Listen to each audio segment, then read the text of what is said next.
दोस्तों कैसे हो। आपका स्वागत है त्रिपाण स्टडी सेंटर में। आज जो हम करने जा रहे हैं क्लास 10th NIUS बोर्ड का चैप्टर 5 विज्ञान और प्रौद्योगिकी। इसमें हम साइंस एंड टेक्नोलॉजी में जो हम करेंगे ये बहुत ही महत्वपूर्ण रहेगा। दोस्तों ये जो है क्लास 9th का जो है CBSE बोर्ड का यानी NCERT का जो है चैप्टर नंबर 4 साइंस का के साथ ये अटैच है।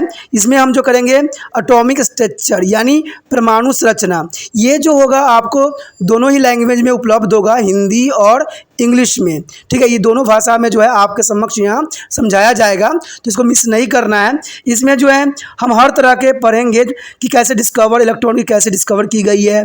ठीक है, इसमें थॉमस ने क्या मॉडल दिया है, रदरफोर्ड का क्या मॉडल है, और जो एर्लियर मॉडल एटॉमिक स्ट्रक्चर है उसका क्या है, और रदरफोर्ड का क्या ड्रॉबैक है। ठीक है, बोहर्स मॉडल्स में क्या बताई गई थी।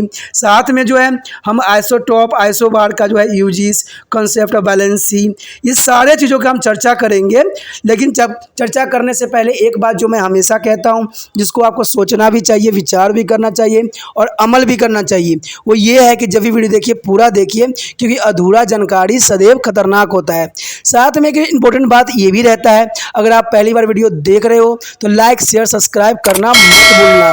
देखिए दोस्तों, लाइक कीजिएगा तो बनाने वाले का जो है प्रोत्साहन बढ़ता है और आपके लिए अच्छा से अच्छा करने की कोशिश करता है।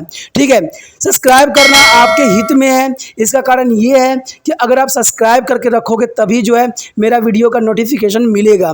और आपको पता है कि मैं हर क्लास का जो है सब्जेक्ट डालता ही रहता हूँ समय समय पे। तो अगर सब्सक्राइब करके नहीं रखिएगा तो शायद उस वीडियो से आप अनभिज्ञ रह जाइएगा, यानी वो आपको प्राप्त नहीं होगा और आप उसका नॉलेज नहीं ले पाइएगा।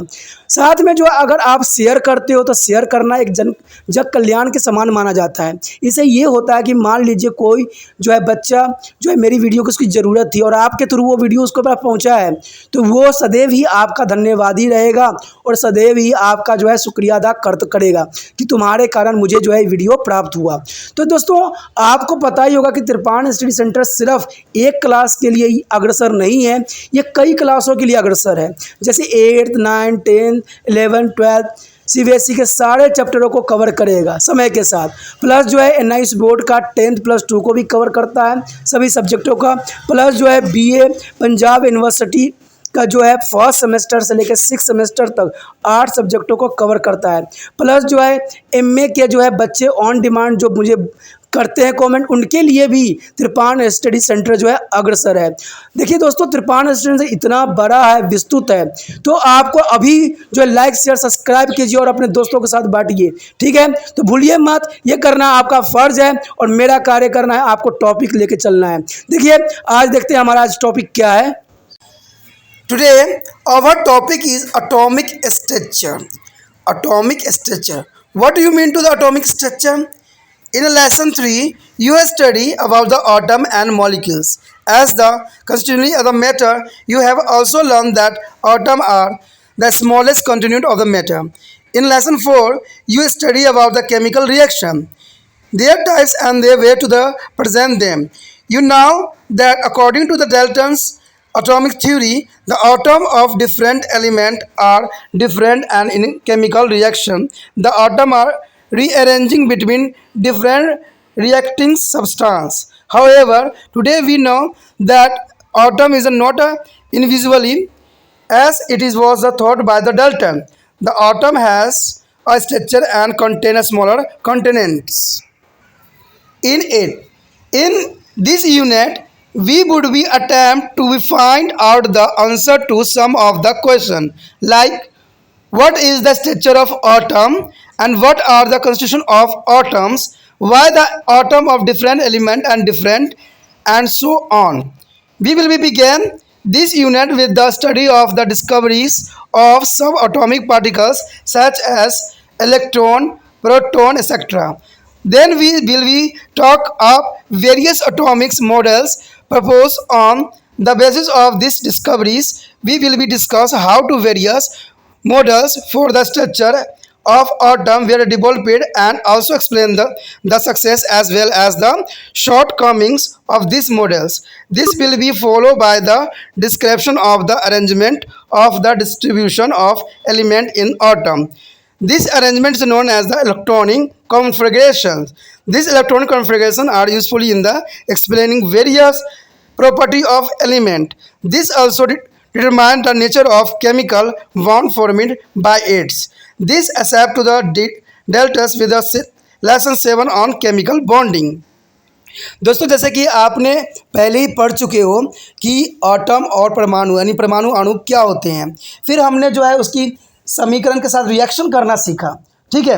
लेकिन अब जो हम सीख रहे हैं वो सीखना हमारे लिए अत्यंत महत्वपूर्ण सिद्ध होगा कि एटम का जो स्ट्रक्चर होता है यानी अणु के जो स्ट्रक्चर बनते हैं परमाणु के या अणु के, उनका क्या स्ट्रक्चर होते हैं, क्या ढांचा होती है। दोस्तों मैंने कुछ आपको हाईलाइट के रूप में बता सकता हूं कि जैसे मैंने कई चैप्टरों में ये जिक्र भी किया है कि इसको KLM सीरीज़ में जो है रिप्रेजेंट करते हैं। यहाँ पर डाल्टन के जो एटॉमिक थ्योरी दिया था वो काफ़ी महत्वपूर्ण यहाँ पर रखता है। आप यहाँ जो पढ़ोगे अणुओं के जो अबंध बनाना सीखोगे कि कैसे जो है इलेक्ट्रॉनिक कॉन्फ़िगरेशन होता है यानी इलेक्ट्रॉनिक विन्यास, ठीक है। जो अणु अबंध बनाते हैं, इलेक्ट्रॉन विन्यास करते हैं, वो अत्यंत महत्वपूर्ण होता है। इससे जो है इलेक्ट्रॉन बैलेंस होता है और इलेक्ट्रॉन बैलेंस होगा तो आपको तो पता ही है कि जो बैलेंस हो जाता है वो खतरनाक नहीं होता है, वो कई मायनों में जो है हमारे लिए हेल्पफुल होता है। तो साइंटिस्ट जो होते हैं इसी को जो है नाम दिया है इलेक्ट्रॉनिक कॉन्फ़िगरेशन। तो ये इलेक्ट्रॉनिक कॉन्फ़िगरेशन जो होती है या तो लूज़ करके होता है या गेन करके, यानी एक कुछ परमाणु को आपको जो है लॉस करना पड़ेगा और कुछ को जो है आपको अब्जॉर्ब करना पड़ेगा। तो इन सारे बेस पे जो है इलेक्ट्रॉन यहाँ पर कार्य करते हैं। तो ये एटॉमिक स्ट्रक्चर बनाते हैं। तो आखिर एटॉमिक स्ट्रक्चर होती क्या है और ये किस प्रकार के बनता है और इसका क्या महत्व है, हमने यहाँ पर जो है इन्हीं के बारे में समझना है। अब देखते हैं कि इस चैप्टर में हमने क्या क्या बातों पर जो है फोकस करना है।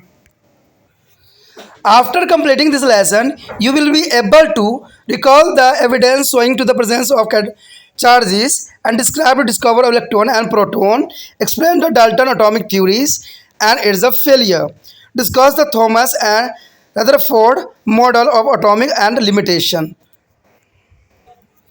and explain the world's models of atoms in a verify, describe the discovery of neutron and compare the characteristics of property of proton, electron and neutron.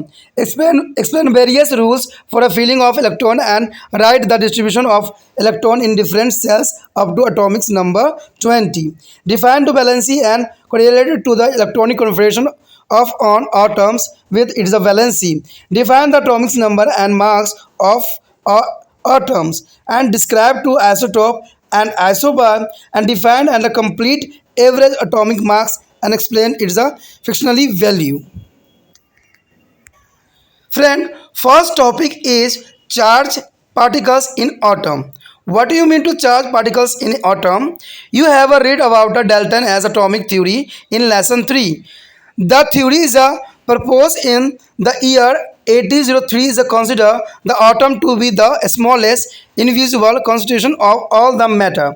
The Dalton S theory could be explain the law of conservation of mass, law of constant composition and the law of complete proposition known at that time. However, toward the end of the 19th century, content experiment showed that atom is neither the smallest nor a invisible particle of matter is stated by the Dalton. It was shown to be made of even smaller particles. These particles were called electron, proton and neutron. The electron are negative charges where the proton are positive charges. The neutron on the other hand are uncharged is the nature. You will be now learn about the discovery of the charges subatomic particles. दोस्तों यहाँ पर जो है हम charge और particle atoms के बारे में जानकारी प्राप्त करेंगे और जानेंगे कि आखिर जो है किस तरह से जो है इसको परिभाषा करना चाहिए और किस तरह से किया जाना चाहिए। कहते हैं जब जो डाल्टन ने अपने एटॉमिक थ्योरी दिया था जिसको हम लेसन 3 में भी पढ़ चुके हैं, neither be create not be destroyer, आपने पढ़ा भी होगा law of the conservation of mass, neither be create nor be destroyer, यानी ना तो हम किसी भी जो परमाणु को उत्पन्न कर सकते हैं ना ही उसका विनाश कर सकते हैं, सिर्फ चेंज कर सकते हैं one form to another form, यानी एक रूप से हम दूसरे रूप में सिर्फ क्या कर सकते हैं, बदल सकते हैं, जो कि अत्यंत महत्वपूर्ण रखता है और ये बात सच्चाई भी है। ठीक है, कोई चीज़ को हमें जो है बिल्कुल ही नष्ट करना हमारे जो है हाथ में नहीं होता है। और कहा जाता है कि जो आपके समक्ष जो एटम्स होते हैं वो स्मॉलेस्ट से स्मॉलेस्ट पार्टिकल्स हो सकते हैं। ठीक है, जिसको हम जो है इलेक्ट्रॉन भी कहते हैं, प्रोटॉन भी कहते हैं और न्यूट्रॉन भी कहते हैं। ये जो इलेक्ट्रॉन होते हैं वो सदैव ही नेगेटिव चार्जेस के रूप में आपके समक्ष प्रस्तुत होते हैं और जो प्रोटॉन होते हैं वो सदैव पॉजिटिव चार्जेस में रहते हैं। कहते हैं इलेक्ट्रॉन जो होती है अनचार्जेड नेचर की होती है, यानी इसको चार्ज नहीं किया जा सकता। ठीक है, तो ये सारे बातें हैं। अब यहाँ पर हम जो देखेंगे कि इसको हम किस तरह जो है सिद्ध करने की कोशिश कर सकते हैं। The next topic is discover of electron. Friend, who is the discover of electron? In 1885, Sir William Crookes carried out a series of experiments to study the behavior of metal heated in the vacuum using a cathode ray tube. A cathode ray tube consists of two metal electrodes in a particularly glass tube. On the allocated tube is the one from which most of air has been removed. The negative charged electrolyte is called to the cathode, whereas the positive charged electrodes is the called to anode. These electrolytes are connected to a high voltage source. Such a cathode ray tube has been shown of 5.1. Friend, here show the cathode and anode. The high supply for the high voltage. Here canal ray is positively charged and radiation which were discovered by the E. Goldstein in 1886. This ray is travel in the direction opposite to the cathode ray. This ray are called anode rays or positively ray. Canal rays lead to be a discovery of positively charged subatomic particles known as the proton. So it is the use of the particularly evaluated glass tube. There is a other side, one side is a cathode ray and other side a anode ray. They are connected by the high voltage with a switch. It was observed that even very high voltage was passed across the electrolytes in evaluated their tubes. The cathode produced a stream of particles. These particles were shown to travel from cathode to anode, where is called to the cathode rays. In the absence of external magnetic and electrical field, this ray travel in a straight line. Friend, what is a cathode ray? Cathode ray is the particles were shown to travel to the cathode to anode. It's called to the cathode ray. The cathode ray is travel for cathode to anode is called to the cathode ray. In the absence of external magnetic and electric field, this ray is the straight line. In 1897, an English physicist, Sir J.J. Thomson, showing that as a ray where is made up to of stream of negatively charged particles. This conclusion was drawn from the experimental observation when to the experiment was done in the presence on external electrical field. Following are the important property of cathode ray. What is important property of cathode ray? The first important cathode ray is a traveling in the straight line, important. And second is the particle constitutivity is cathode ray carry a mass and possess to the kinetic energy. What is the possess to? Kinetic energy. The particle constitutivity cathode ray have to the negligible mass but travel very fast. Negligible but travel very fast. Cathode rays a particle carry a negative charge and are attracted to about to the positively charged plate when to the external electrical field is applied. The nature of cathode ray generated was the independent of nature of the gas filled in the cathode ray tube as well as the nature of the metal used to making a cathode and anode. In all the case of charge mass ratio was found to be a same. दोस्तों जैसे कि आपने यहाँ पर जो है इसकी विशेषताओं के बारे में जाना, ठीक है। इसमें जो है बहुत इम्पोर्टेंट कहते हैं इसका रोल जो जाता है, सबसे पहले जो इसने डिस्कवर किया था कैथोड रे का वो थे ई गोल्डस्टेन। इन्होंने 1886 ईस्वी में कैथोड रे की परिभाषा दिया और इन्होंने जो है जो कैनाल्स रे थे उनको उन्होंने क्या किया, इस पर बरसाते किया और इसको जो है एक्सपेरिमेंट करके दिखाया। ये अत्यंत महत्वपूर्ण है। चलिए हम देखते हैं कि डायग्राम में उन्होंने किस प्रकार जो है इसको एक्सपेरिमेंट किया था। हम आ गए हैं डायग्राम पे। आप जैसे देख सकते हो कि यहाँ पर जो है एक ग्लास ट्यूब लिया गया है और दोनों साइड जो है एक एनोड बनाया गया है, एक कैथोड।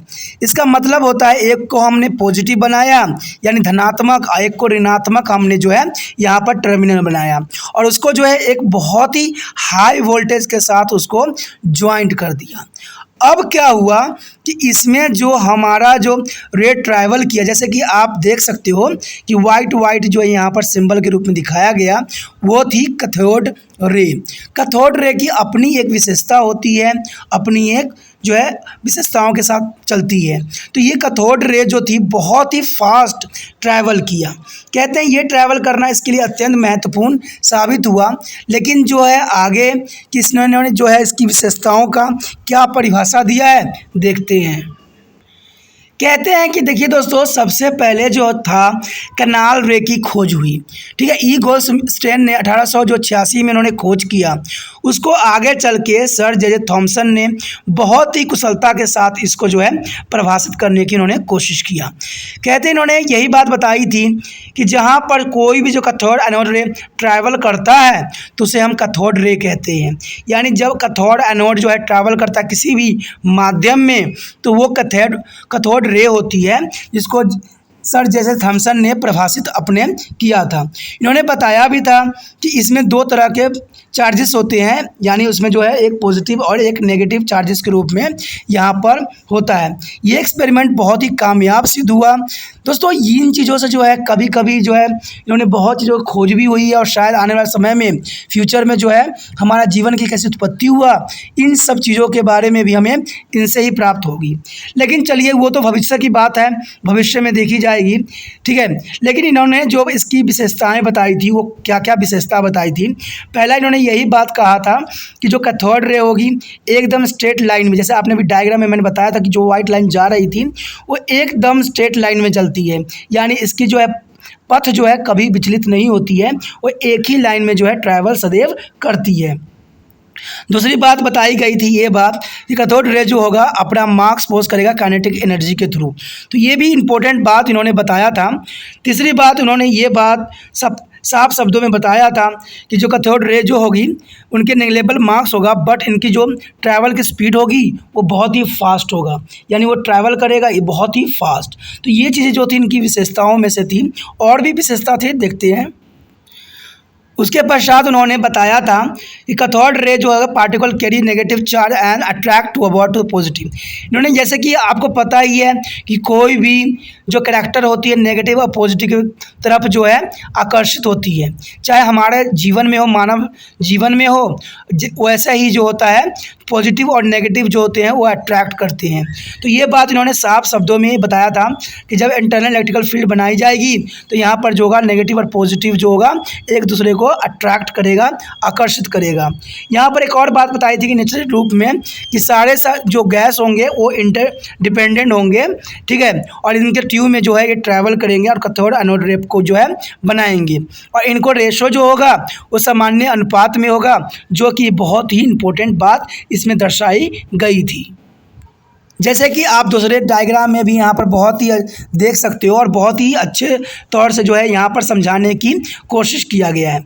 जैसे आप देख सकते हो कि यहाँ पर कैथोड है और यहाँ एनोड है और इसको जो है फ्लोरेसेंट स्क्रीन के साथ इसको जोड़ दिया गया है। सोचिएगा कि फ्लोरोसेंट क्या होता है। फ्लोरोसेंट आपको पता ही है, जो ट्यूबों में लगाई जाती है, ठीक है। तो ये अपना विशेषता रखता है और ये अपनी तरफ से कार्य करता है। अब यहाँ पर जो है पॉजिटिव और नेगेटिव के साथ इसको जो है बनाया गया है। दोस्तों ये हमारे जीवन में कहीं ना कहीं उपयोग अवश्य होता है, ठीक है। फ्लोरोसेंट जो ट्यूब होती है उसमें इसका यूज़ किया जाता है और इसको जो है स्क्रीन पर प्राप्त किया जाता है। तो ये बहुत इंपॉर्टेंट है।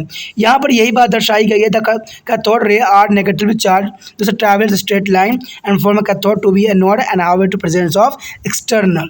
देखिए यहाँ पर जो है एक स्ट्रेट लाइन में ही ये दोनों ट्रैवल करते हैं, तो ये अत्यंत महत्वपूर्ण हो जाता है एग्जाम व्यू से भी।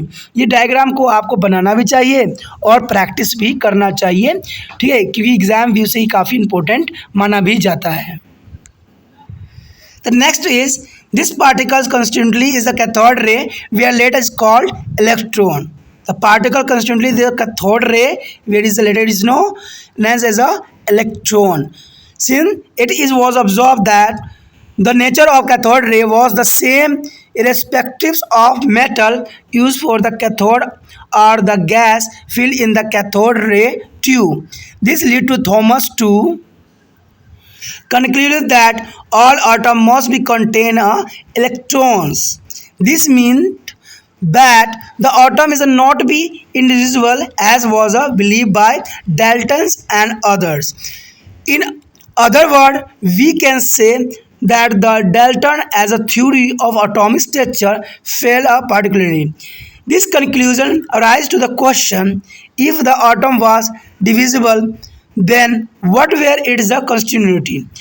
Today, a number of small particles are found to be a constituently atom.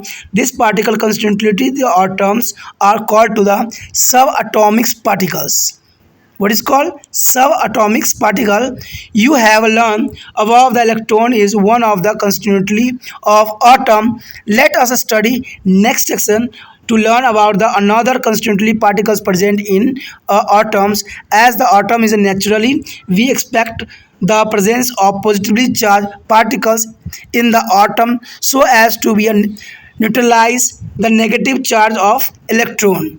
दोस्तों जैसे कि आपने यहाँ पर समझा ही है कि कैसे जो है डाल्टन्स ने अपनी थ्योरी जो दिया था उन्होंने एटॉमिक स्ट्रक्चर का, वो उनका फेल्ड हो गया था। लेकिन कहते हैं कि अगर फेल हुआ तो उसका कोई कारण था, कोई रीजंस था। लेकिन कहते हैं ना कि अगर कोई फेल हुआ है तो आगे चल के उसकी बहुत से सुधार किया गया और तब जाके जो है इस पर जो एटॉमिक स्ट्रक्चर पे एक्सपेरिमेंट की गई और इसको जो है अच्छा से अच्छा करके दिखाने की जो है प्रयत्नशील किया गया। उसके पश्चात जो है इसके सबसे पहला क्वेश्चन जो दिमाग में आता था वो यही आता था कि एटम वाज अ डिविजिबल, ठीक है। तो ये बात उनके लिए बहुत ही इंपॉर्टेंट था कि जो परमाणु होते हैं उनको कितने टुकड़े किया जा सकता है। आपको पता है कि जो एटम्स होते हैं वो छोटे से छोटे पार्टिकल्स होते हैं। अब इन पार्टिकलों को कितना और विभाजित कर सकते हो, ये सबसे बड़ा जो है क्वेश्चन दिमाग में था। तो इसी बेस पे जो है आगे जो है एक्सपेरिमेंट किया गया। तो number of smaller particle are found to control atoms के रूप में देखा गया और कहते हैं इस पार्टिकल जो बनाया गया उसको उन्होंने नाम दिया सब एटॉमिक पार्टिकल्स, जो कि बहुत ही महत्वपूर्ण था और इसमें इलेक्ट्रॉन प्रेजेंट थी और न्यूट्रल रूप से जो ये चार्जेस पॉजिटिव चार्जेस को ये कवर करता था और इसके बाद नेगेटिव चार्जेस के साथ ये जो हो गया उदासीन हो गया, यानी न्यूट्रलाइज कर दिया गया। तो इस तरह से जो है इसका जो है आविष्कार इन्होंने बहुत ही सोच समझ के जो है आगे किया गया। The next topic is discovery of proton. What is discover of protein? Much before their discovery of every the particles constituent cathode ray have a negligible mass but travel very fast. Cathode rays a particle carry a negative charge and are attracted to about to the positively charged plate when to external electrical field is applied. The nature of cathode ray generated was the independent of nature of the gas filled in the cathode ray tube as well as the nature of the metal used to making a cathode and anode. In all the case of charge mass ratio was found to be a same. दोस्तों जैसे कि आपने यहाँ पर जो है इसकी विशेषताओं के बारे में जाना, ठीक है। इसमें जो है बहुत इम्पोर्टेंट कहते हैं इसका रोल जो जाता है, सबसे पहले जो इसने डिस्कवर किया था कैथोड रे का वो थे ई गोल्डस्टेन। इन्होंने 1886 ईस्वी में कैथोड रे की परिभाषा दिया और इन्होंने जो कैनाल्स रे थे उनको उन्होंने क्या किया, इस पर बरसाते किया और इसको एक्सपेरिमेंट करके दिखाया। ये अत्यंत महत्वपूर्ण है। चलिए हम देखते हैं कि डायग्राम में उन्होंने किस प्रकार इसको एक्सपेरिमेंट किया था। हम आ गए हैं डायग्राम पे। आप जैसे देख सकते हो कि यहाँ पर एक ग्लास ट्यूब लिया गया है और दोनों साइड एक एनोड बनाया गया है, एक कैथोड। इसका मतलब होता है एक को हमने पॉजिटिव बनाया यानी धनात्मक, एक को ऋणात्मक हमने यहाँ पर टर्मिनल बनाया और उसको एक बहुत ही हाई वोल्टेज के साथ उसको ज्वाइंट कर दिया। अब क्या हुआ कि इसमें हमारा रे ट्रैवल किया, जैसे कि आप देख सकते हो कि वाइट यहाँ पर सिंबल के रूप में दिखाया गया, वो थी कैथोड रे।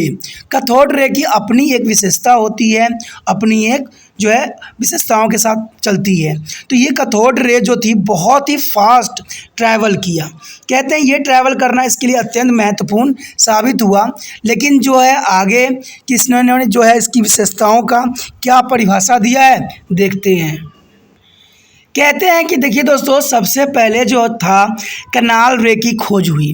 ठीक है, ई गोल्डस्टीन ने 1886 में इन्होंने खोज किया। उसको आगे चल के सर जे थॉमसन ने बहुत ही कुशलता के साथ इसको परिभाषित करने की इन्होंने कोशिश किया। कहते हैं इन्होंने यही बात बताई थी कि जहाँ पर कोई भी कैथोड एनोड रे ट्रैवल करता है तो उसे हम कैथोड रे कहते हैं। यानी जब कैथोड एनोड ट्रैवल करता है किसी भी माध्यम में तो वो कैथोड रे होती है, जिसको सर जैसे थॉमसन ने परिभाषित अपने किया था। इन्होंने बताया भी था कि इसमें दो तरह के चार्जेस होते हैं, यानी उसमें एक पॉजिटिव और एक नेगेटिव चार्जेस के रूप में यहाँ पर होता है। ये एक्सपेरिमेंट बहुत ही कामयाब सिद्ध हुआ। दोस्तों इन चीज़ों से कभी कभी इन्होंने बहुत चीज़ों की खोज भी हुई है और शायद आने वाले समय में फ्यूचर में हमारा जीवन की कैसी उत्पत्ति हुआ, इन सब चीज़ों के बारे में भी हमें इनसे ही प्राप्त होगी। लेकिन चलिए वो तो भविष्य की बात है, भविष्य में देखी जाएगी।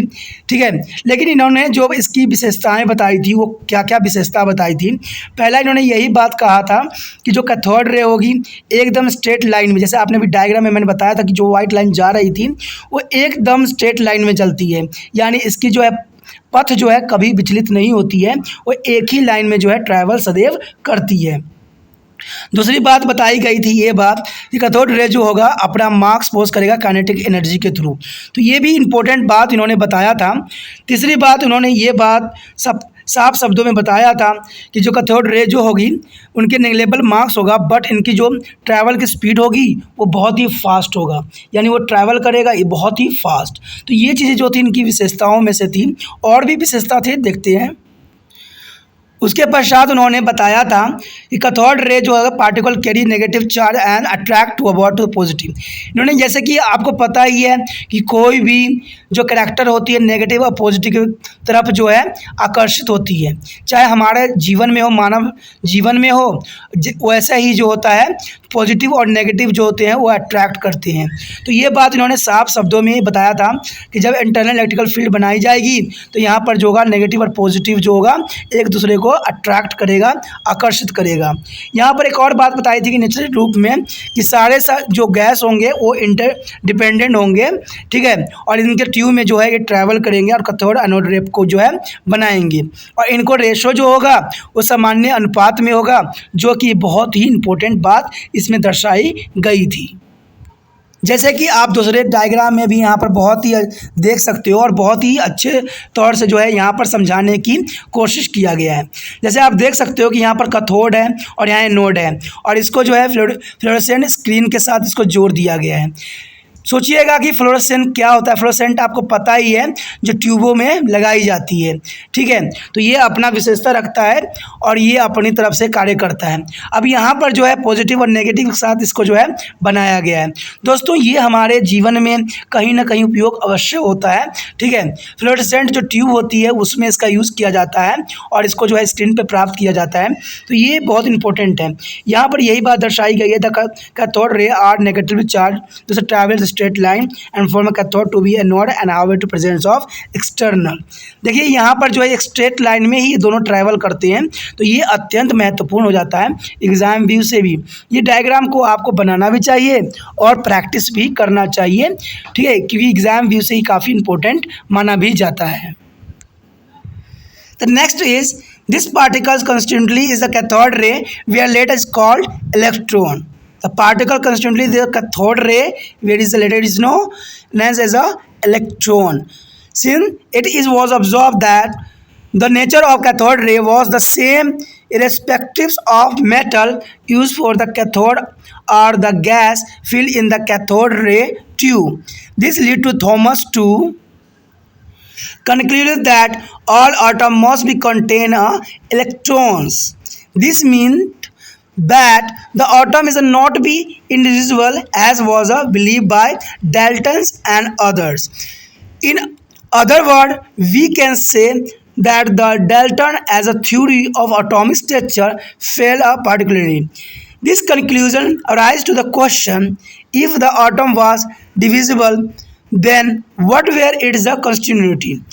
Today, a number of small particles are found to be a constituently atom। This particle constituently the atoms are called to the subatomic particles। What is called subatomic particle? You have learned above the electron is one of the constituently of atom। Let us study next section to learn about the another constituently particles present in atoms। As the atom is naturally, we expect the presence of positively charged particles in the atom so as to be neutralize the negative charge of electron। दोस्तों जैसे कि आपने यहाँ पर समझा ही है कि कैसे जो है डाल्टन्स ने अपनी थ्योरी जो दिया था उन्होंने एटॉमिक स्ट्रक्चर का, वो उनका फेल्ड हो गया था। लेकिन कहते हैं कि अगर फेल हुआ तो उसका कोई कारण था, कोई रीजंस था। लेकिन कहते हैं ना कि अगर कोई फेल हुआ है तो आगे चल के उसके बहुत से सुधार किया गया और तब जाके जो है इस पर जो एटॉमिक स्ट्रक्चर पे एक्सपेरिमेंट की गई और इसको जो है अच्छा से अच्छा करके दिखाने की जो है प्रयत्नशील किया गया। उसके पश्चात जो है इसके सबसे पहला क्वेश्चन जो दिमाग में आता था वो यही आता था कि एटम वाज अ डिविजिबल। ठीक है, तो ये बात उनके लिए बहुत ही इंपॉर्टेंट था कि जो परमाणु होते हैं उनको कितने टुकड़े किया जा सकता है। आपको पता है कि जो एटम्स होते हैं वो छोटे से छोटे पार्टिकल्स होते हैं। अब इन पार्टिकलों को कितना और विभाजित कर सकते हो, ये सबसे बड़ा जो है क्वेश्चन दिमाग में था। तो इसी बेस पे जो है आगे जो है एक्सपेरिमेंट किया गया। तो number of smaller particle are found to control atoms के रूप में देखा गया और कहते हैं इस पार्टिकल जो बनाया गया उसको उन्होंने नाम दिया सब एटॉमिक पार्टिकल्स, जो कि बहुत ही महत्वपूर्ण था और इसमें इलेक्ट्रॉन प्रेजेंट थी और न्यूट्रल रूप से जो ये चार्जेस पॉजिटिव चार्जेस को ये कवर करता था और इसके बाद नेगेटिव चार्जेस के साथ ये जो हो गया उदासीन हो गया, यानी न्यूट्रलाइज कर दिया गया। तो इस तरह से जो है इसका जो है आविष्कार इन्होंने बहुत ही सोच समझ के जो है आगे किया गया। Discover of proton much before the discover of electron, E. Goldstein in 1886 performed an experiment using a perforated cathode, a cathode having holes in it. In the discharge tube filled with the air at the very low pressure. When a high voltage was applied across the electrolytes in the discharge tube, a faintest red glow was observed behind the performed cathode। So in this picture here a two high voltage source are attached to the test tube. The gas at a low pressure and red blue. There is anodes and positive ray form anodes and performing to cathode. There is a Goldsmith is cathode ray to be with the performing to cathode ray. It is the most important for a Goldstein cathode ray is a very slow processing. This glow was due to the another kind of ray flowing in a direction positively to that of the cathode ray. The ray where is called to anode ray or positive ray. These were a positive charge and were also called to canal ray. Canal ray discovered for most important for the cathode ray because their pass through their holes are the canals present in the perforated cathode. This following observation were to the made about the anode ray and canals ray. What is the canals is the features and what is the observation for this experiment? The experiment is observed by like cathode ray, the anode ray also travel in the straight line, and the particle constantly anode ray carry a mass was a have a kinetic energy. The particles constantly ray canal ray are much heavier than to electron and carry a positively charge. दोस्तों यहाँ पर जैसे कि आपने भी diagram में भी देखा है और देखते भी हैं, इसमें जो है साफ रूप से और साफ तौर से समझाने की कोशिश किया है। जैसे मैंने पहले ही आपको बता दिया था कि जो है इसका जो खोज किया गया था, ठीक है, उसी पे इसका फ़ायदा जो है कैथोड रे के खोजने में इम्पोर्टेंट अपना महत्वपूर्ण योगदान दिया था। ठीक है, बेसिकली इसको गोल्डस्टीन ने पहले ही खोज कर लिया था, उसके बाद जो है जे थॉमसन ने इसको आगे बढ़ाने के लिए अपना जो है बहुत ही महत्वपूर्ण योगदान दिया। ठीक है, इसमें यही बात बताई गई थी। आप देखोगे कि इस एक्सपेरिमेंट में थोड़ा सा जो है पहले एक्सपेरिमेंट के रिगार्डिंग कम किया गया था, उसमें जो है दो रेओं के आपस में जोड़ दिया गया था और जो है वही एक्सपेरिमेंट यहाँ पर भी पहले ही दोहरा दिया गया था। तो इसमें जो है हाई वोल्टेज के साथ जो है इसमें अटैच कर दिया गया था और दूसरे साइड जो था जो गैस भरा गया था वहाँ पर लो प्रेशर जो है क्रिएट किया गया था और इसमें कैथोड एनोड जो पॉजिटिव रे था इसको इन्होंने ट्रैवल करवाया था। तो इस तरह से क्या हुआ, रेड जो है लाइट की तरफ जो है उभरने लगा। तो यही बात जो है आगे चल के अत्यंत महत्वपूर्ण बना और आगे चल के इसकी जो है खोज की गई। तो कहते हैं अगर कोई चीज़ की नींव पड़ जाती है ना तो पूरा महल जो है ऑटोमेटिक खड़ा हो ही जाती है। तो ये बात जो है जो कहते हैं नींव डालने की जो श्रेय जाता है गोल्डस्टीन को जाता है, जिन्होंने कनाल रे के साथ जो है एक्सपेरिमेंट करके कैथोड रे तक जो है इसको पहुंचाया। ठीक है, और ये अत्यंत महत्वपूर्ण भी थी। लेकिन सबसे पहले हमारे समक्ष ये बात आती है कि एनोड रे होती क्या है, कैनाल रे होती क्या है। मैं इस बात पे पहले ही आपको समक्ष चर्चा कर चुका हूँ कि जो लाइट जली another kind of ray flowing to the direction of positive to the cathode ray, this ray is called anode ray. ठीक है, और positive ray and there is the positive charge are where also called to the canal ray. जो positive charge था उसको हम canal रे के नाम से भी जानते हैं।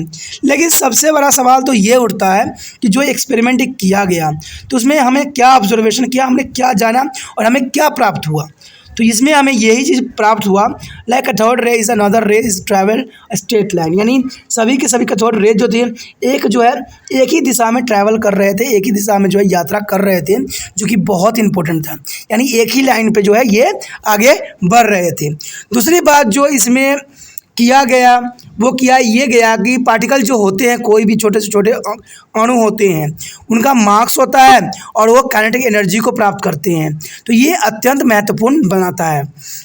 तीसरी बात जो इसमें देखा गया वो ये देखा गया कि द पार्टिकल कंस्ट्रक्ट कैनाल रे is a much heavier than two electron and carry a positive charge, यानी इसका जो वजन थी, भार थी, हैवियर था, इलेक्ट्रॉन एंड कैरी करता था वो पॉजिटिव चार्ज को। तो देखिए यही बात जो था जब आगे एक्सपेरिमेंट हुआ कैथोड रे पे तो वहाँ पर वही यही बात को ही दर्शाया गया। तो कहते हैं पहले इन्होंने क्या किया था, नीम डाला था और उसके बाद दूसरे साइंटिस्टों ने क्या किया, उसको और भी बेहतर बना के जो है फ्लोरेसेंट जैसे ट्यूब आपके समक्ष जो है प्रस्तुत किया। तो ये चीज़ें जो होती है दोस्तों एक्सपेरिमेंटल होती है और आगे चल के आपको पता है कि कई फॉर्म में जो है फ्लोरेसेंट कन्वर्ट हो गया। ठीक है, और आज के ज़माने में जो है हम एलईडी के ऊपर आ चुके हैं, एलईडी लाइट इमिट डायोड। तो कहते हैं इन्हीं खोजों की वजह से जो है आगे जो है फ्यूचर ब्राइट बनाया गया। फिर उन्होंने जो इसका और भी ऑब्जर्वेशन किया गया वो ये किया गया, उन्होंने ये पाया the positive charge on the particle was of whole numbers multiply of the amount of charge present on the electron, कि ये वॉल नंबर थे सारे के सारे। ठीक है, और इनको मल्टीप्लाई करने के बाद जो है प्रेजेंट इलेक्ट्रॉन के बराबर बनाया जाता है। जो उन्होंने लास्ट बात ऑब्जर्व किया वो ये थी the nature and the types of particle constituted is anode ray where is depending on the gas present in the discharge tube, यानी उन्होंने ये पाया कि जो उसका गैस होता है वो डिपेंडेड करता है किस पे, डिस्चार्ज ट्यूब पे। तो ये बात जो है पहले भी इस बात पे जो है चर्चा हुई थी जब हमने कैथोड रे के बारे में पढ़ा था। यानी कह सकते हो कि दोनों एक्सपेरिमेंट जो थे कहीं हद तक जो थी मिलती जुलती ही थी, जो कि दो राय इसमें नहीं है। Here, the origin of anode ray can be explained in the term of interaction of the cathode ray with the gas present in the vacuum tube. It can be explained as given below. The electron emitted from the cathode collides with the neutral atom of the gas present in the tubes and remove one or more electrons present in them. This leaves behind positive charge particle which travel toward to the cathode. When the cathode ray tube contained hydrogen gas, the particle of canal ray obtained were the lightest and their charge to a mass ratio, EMS ratio, was the highest. Rutherford showed that these particles were identical to the hydrogen atom from which one electron has been removed. These particles were named as protons and were shown to be present in all matter. Thus we see that the experiment by Thomas and Goldstein has shown that as an atom containing two types of particles which are positively charged and an atom is electrical neutral. What do you think is there a relationship between to the number of this particle in given atom?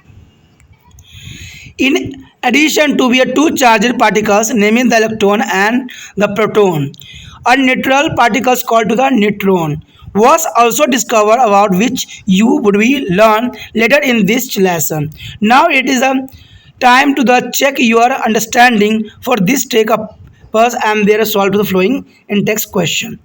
दोस्तों जैसा कि यहाँ पर आपने समझने की कोशिश भी किया है और जानने की कोशिश भी किया है कि एक्सपेरिमेंट जो किया गया, ठीक है, ये बहुत ही इंपॉर्टेंट एक्सपेरिमेंट थी, ठीक है, जो इसमें प्रोटॉन की खोज हुई, ठीक है, और इनमें चीज़ों में जो है इनके रिलेशनशिप के बारे में भी हमने जाना। कहते हैं कि दो साइंटिस्ट जो थे इनमें बहुत ही महत्वपूर्ण योगदान दिया था, वो थे थॉमसन और जो थे गोल्डस्टेन। आपने देखा ही होगा कि गोल्डस्टेन ने कैसा एक्सपेरिमेंट सबसे पहले जो है 1886 में दिया था, जो कि बहुत ही महत्वपूर्ण था, और उनके बताए हुए जो मार्ग थे उसी पे आगे चल के थॉमस ने भी जो है इसकी खोज की, और काफ़ी इन्होंने दर्शाने की कोशिश किया कि पॉजिटिव चार्ज जो होते हैं वो इलेक्ट्रिकली न्यूट्रल होते हैं, और न्यूट्रल होने का अर्थ आप समझते ही हो, उदासीन होना, और उदासीन का मतलब है कि वो न्यूट्रलाइज हो जाता है और उसके जो है अलग ही पहचान बनती है। अब यहाँ पर एक क्वेश्चन बनती है कि what you do thinks the relationship between the number of this particles given atom, कि क्या है इसके, आप क्या थिंक्स करते हो कि क्या रिलेशनशिप होगी इसके नंबर ऑफ पार्टिकल्स में। तो ये बातें अत्यंत महत्वपूर्ण बनाती भी है, और साथ में कहते हैं कि उन्होंने दो चार्जेस के बारे में जो है बहुत अच्छा से उन्होंने खोज किया, जिसका नाम उन्होंने इलेक्ट्रॉन और प्रोटॉन नाम दिया, और नेचुरल जो इनका कॉल जो न्यूट्रल था उसका उन्होंने बताया था कि न्यूट्रॉन के नाम से इसको जाना जाएगा, यानी न्यूट्रल जो थी वो न्यूट्रॉन के नाम से जाना गया। तो इस तरह से जो है हमारे समक्ष जो है इलेक्ट्रॉन, प्रोटॉन और न्यूट्रॉन की जो खोज हुई, जो कि केंद्रक में पाया जाता है, यानी सेंटर में पाया जाता है, जो कि बहुत ही इम्पोर्टेंट है। इन तीनों के बारे में जो उन्होंने डिस्कवर किया वो आगे चल के जो था बहुत ही हेल्पफुल हुआ सभी साइंटिस्टों के लिए। The next topic is earlier models of atom. Friend, what do you mean to earlier models of atom? In 5 point you have learned that atom is divisible and contain 3 smaller particles. The question that arise in what way are the subatomic particles arranged in atom? On the basis of experimental observation, different models have been to the proposed for the structure of an atom. In this section, we will discuss two such models, namely Thomas model and Rutherford model. First is Thomson model. In lesson 3, you have learned that all matter is made of atoms and all the atoms are electrically neutral. Having discovered electron as a constituent of atom, Thomas concluded that there must be an equal amount of positive charge present on the atom. On this basis, we have proposed a model for the structure of atom. According to his model, atoms can be considered as a large pair of sphere of uniform positively charged with the numbers of a small negative charged electron scattering throughout. Show the figure 5.5. These models was called as a Plum-Podding's models. The electron represent the plum in their pudding made of negative charge. This model is a similar to a watermelon in which the plum present in the positive charge and the seed donate the electrons. However, you may note that a watermelon has a large number of seeds, whereas on atom maybe not we have on as on electron. दोस्तों जैसे Rutherford का और Thomas का model जैसे हमने यहाँ पर पढ़ना है, तो सबसे पहले क्वेश्चन तो यही आता है कि इन्होंने अरेंजमेंट कैसे किया। तो इसमें जो है थॉमस और जो है रदरफोर्ड का हम बारे में जानेंगे। तो सबसे पहले हमारे समक्ष जो है थॉमसन मोड है। देखिए थॉमसन ने जो परमाणु संरचना दिया था वो भी बहुत ही विशेष थी, एक अलग थी। मैंने आपको कहा था ना कि कोई आधार दे देता है तो उसका जो है बिल्डिंग खड़ा करना आसान पड़ जाता है। तो सेम बात यहाँ पर भी आपके समक्ष भी आता है। यहाँ पर जो है इन्होंने थॉमसन ने जो ये मॉडल दिया था ये कहीं हद तक कुछ हद तक सही ज़रूर थी, क्योंकि उन्होंने बताया था कि कैसे जो है एक स्पेयर शेप में होती है। इन्होंने सबसे पहली बात तो ये बता दिया कि स्पेयर शेप में होती है। आपको पता है आगे चल के स्पेयर शेप ही बनाई गई, ठीक है। और इन्होंने ये भी बताया था कि जो चार्जेस होती है, पॉजिटिव चार्जेस जो होती है स्कैटरिंग करती है यानी फैलती है, ठीक है। ये बात थोड़ी सी चलिए जो वो तो बाद में हमें पता लगेगा कि आखिर मॉडल का जो सही स्ट्रक्चर है वो क्या है। लेकिन इन्होंने ये बात बोला था कि स्मॉल नेगेटिव चार्ज जो इलेक्ट्रॉन की होती है स्कैटरिंग करती है यानी फैलती है। तो ये बात अलग था और इनका जो इन्होंने नाम दिया था प्लम-पॉडिंग्स मॉडल दिया था। और इसमें जो है एक्सपेरिमेंट में उन्होंने बताया था कि जो इलेक्ट्रॉन्स होते हैं, ठीक है, जो इलेक्ट्रॉन्स होते हैं वो एक तरबूजा यानी वाटरमेलन में, जैसे आप वाटरमेलन को बीचों बीच काटोगे ना तो वहाँ पर आप पाओगे कि बहुत सारे बीज जो होते हैं अलग अलग शेप में होती हैं। जैसे कि हम आगे चित्र में भी देखेंगे और समझने की कोशिश करेंगे कि उनका मॉडल किस बेस पे था, ठीक है। तो उन्होंने इसी बात को दर्शाया था कि जो सीड्स होते हैं अलग अलग रूपों फॉर्म में रहते हैं, काले काले दिखते हैं, ऐसे ही इनके जो है एटम थे। तो ये अत्यंत महत्वपूर्ण था। देखिए ये एक्सपेरिमेंट कहते हैं ना शुरुआत थी। शुरुआत में जो है कुछ हद तक इन्होंने काफ़ी कुछ सही भी बताया, कुछ गलत भी बताया। तो कहते हैं जब आगे चल के उसका जो सही आधार बनती है वो अलग ही रूप धारण करती है। जब हम कोई घर बनाते हैं तो उसमें जब स्टार्ट करते हैं बनाना तो हमें पता ही नहीं होता घर का स्ट्रक्चर कैसा बनेगा, लेकिन जब बन के तैयार हो जाता है तब हमें एहसास होता है कि ये घर कुछ इस प्रकार दिखता है। सेम इन्होंने भी एटम्स के बारे में यही बात बताई। बेशक उन्होंने वाटरमेलन को जो एग्जाम्पल के तौर पर इन्होंने बताया और चित्र में भी दर्शाने की कोशिश भी किया।